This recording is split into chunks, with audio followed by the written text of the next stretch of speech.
He conquered Gaul, crossed the Rubicon, and seized supreme power over the greatest state of the ancient world. He gave his name to a calendar, a month, and to the very word for emperor. This is the life of Gaius Julius Caesar. For over 400 years, Rome had been a republic, proudly ruled by its senate and elected officials. The Romans had thrown out their last king long ago, and feared nothing more than the return of one-man rule.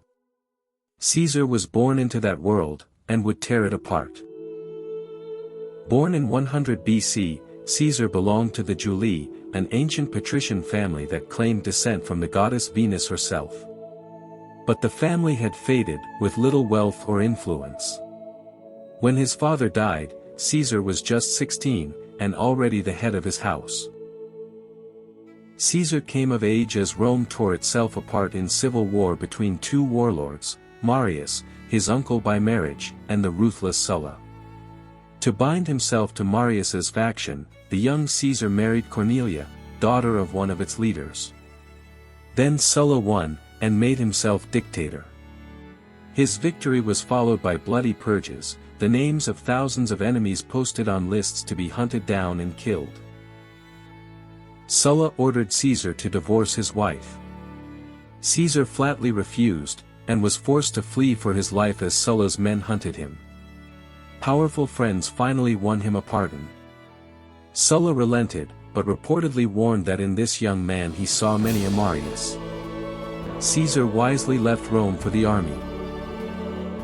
Sailing the Aegean, Caesar was captured by pirates. Told they would ransom him for 20 talents, he scoffed and insisted he was worth 50. He spent his captivity joking with them, and promised he would return and crucify them all. They laughed. After his release, he raised a fleet, hunted them down, and did exactly that. Back in Rome, Caesar climbed the ladder of offices.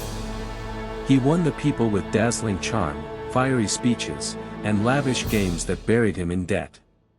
As aedile he staged spectacular gladiator games and public feasts, winning the love of the mob even as he sank into crushing debt. In 63 BC he was elected Pontifex Maximus, Rome's high priest. He was rising fast, and he was not yet 40. Caesar then struck a secret bargain with the two most powerful men in Rome, Pompey, its greatest general, and Crassus, its richest man. Together this First Triumvirate would dominate the Republic. To seal the pact, Caesar gave his beloved daughter Julia in marriage to Pompey. Backed by his allies, Caesar was elected consul, the highest office in Rome. He forced his laws through over furious opposition from the Senate. And as his reward, he secured command of the armies of Gaul, the stage on which he would make himself a legend. In 58 BC, Caesar took command in Gaul, a vast land of fierce Celtic tribes covering modern France and beyond. Over the next 8 years, in a series of brilliant and brutal campaigns, he would conquer all of it for Rome. It was a land of hundreds of warring tribes and millions of people. By the end, perhaps 1 million would be dead and another 1 million enslaved. He smashed the migrating Helvetii at Bibracte, then turned on the German king Ariovistus and drove his army back across the Rhine. In a single year, Caesar had made himself master of much of Gaul, and pushed Rome's frontier to the Great River. Caesar's secret weapon was the devotion of his men. He marched and ate beside them, knew his centurions by name, and led from the very front of the fighting. In return his hardened legions worshipped him, and would follow him to the ends of the earth, and one day, even against Rome itself. Caesar then did what no Roman had done, he crossed the Channel into Britain, twice, a misty island at the very edge of the known world. Storms wrecked his ships and the Britons fought hard, the expeditions won little ground. But simply reaching that mist-shrouded island made Caesar seem almost superhuman to the people of Rome. Throughout it all, Caesar wrote. His commentaries on the Gallic War, told in the third person, were sent back to Rome as gripping, clear, and shamelessly flattering accounts of his own genius. They are read to this day, and they kept his name on every Roman's lips. Then, in 52 BC, the tribes of Gaul united at last under a single brilliant young chieftain, Vercingetorix. He burned his own towns to starve the Romans and handed Caesar a rare defeat at Gergovia. It was the greatest crisis of Caesar's career. Caesar cornered Vercingetorix in the hill fort of Alesia and built a wall around it to starve him out. When a massive Gallic army came to the rescue, Caesar built a second wall facing outward, and fought enemies on both sides at once. Against all odds, he won. Vercingetorix laid his weapons at Caesar's feet. Gaul was Roman. But Caesar's triumphs terrified his rivals. In the Senate, a faction of proud conservatives, led by the stern and unbending Cato the Younger, watched with dread as one man gathered a fanatically loyal army and the adoration of the people. They resolved to break him, by law if they could, by force if they must. But while Caesar conquered, his alliance crumbled. Crassus marched east and was killed by the Parthians at Carrhae. And Julia, Caesar's daughter and Pompey's beloved wife, died in childbirth. The bond between the two great men was broken, and a fearful Senate now pushed Pompey to turn against his old partner. The Senate gave Caesar an ultimatum: lay down his command and return to Rome alone, or be declared an enemy of the state. To obey meant prosecution, exile, and the end of everything he had built. To refuse meant war against Rome itself. At the Rubicon, the little river marking the border of Italy, Roman law forbade any general to bring his army across.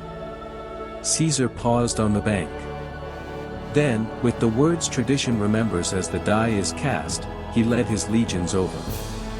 There could be no turning back. It was civil war. The bold gamble worked. Stunned, Pompey and most of the Senate abandoned Italy and fled across the sea to Greece. Caesar took Rome, secured Spain, and then crossed the Adriatic in pursuit of his rival. The war nearly ended in disaster. At Dyrrhachium, Pompey trapped and battered Caesar's army and almost destroyed it. But fearing an ambush, Pompey failed to press his advantage. Escaping with his army intact, Caesar reportedly remarked that the enemy would have won that day, if only they had a commander who knew how to win. On the plain of Pharsalus, Pompey's army outnumbered Caesar's nearly 2-1. But Caesar's veterans were hardened by 8 years in Gaul. With a clever hidden reserve line he broke Pompey's cavalry and shattered his army. Tradition says he ordered his men to strike at the faces of Pompey's young noblemen, who fled rather than be scarred. Pompey himself fled the field in despair. Pompey fled to Egypt, hoping for refuge. Instead, the boy king's courtiers had him murdered as he stepped ashore, thinking it would please Caesar. When they presented Pompey's head, Caesar, it is said, turned away and wept for his old ally and son-in-law. In Egypt, Caesar was drawn into a civil war between the young queen Cleopatra and her brother. He took her side, and her heart. Legend says she first reached him smuggled into the palace wrapped in a bundle of bedding, slipping past her brother's guards. After a dangerous war in the streets of Alexandria, Caesar made Cleopatra the sole ruler of Egypt, and she would soon bear him a son, Caesarion. Leaving Egypt, Caesar marched north against a rebel king in Asia Minor. He destroyed him at Zela so quickly and so completely that he summed up the entire campaign in just 3 immortal words: Veni, Vidi, Vici. I came, I saw, I conquered. There was still resistance to crush.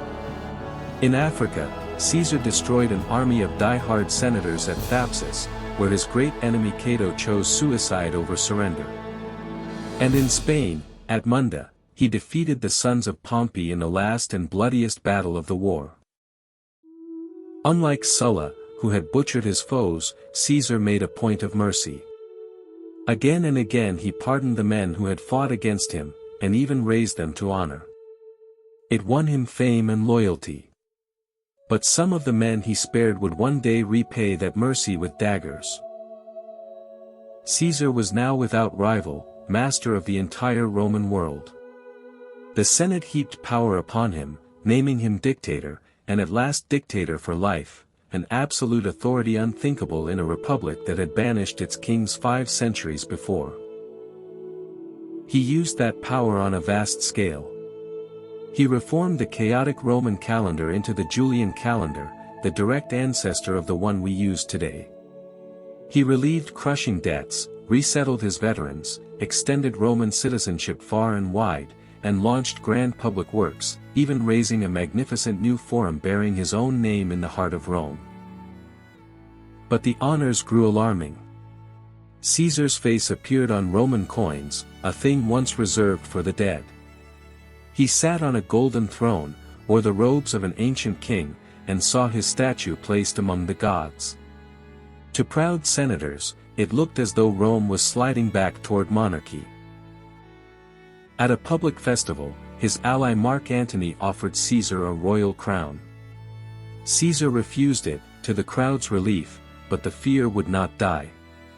A conspiracy of some 60 senators took shape, led by Cassius and by Marcus Brutus, a man Caesar had pardoned and loved like a son. A soothsayer had warned him to beware the Ides of March, and his wife Calpurnia, shaken by dark dreams, had begged him to stay home. He brushed the omens aside. On that day, Caesar entered the Senate. The conspirators crowded around him, drew their hidden daggers, and struck.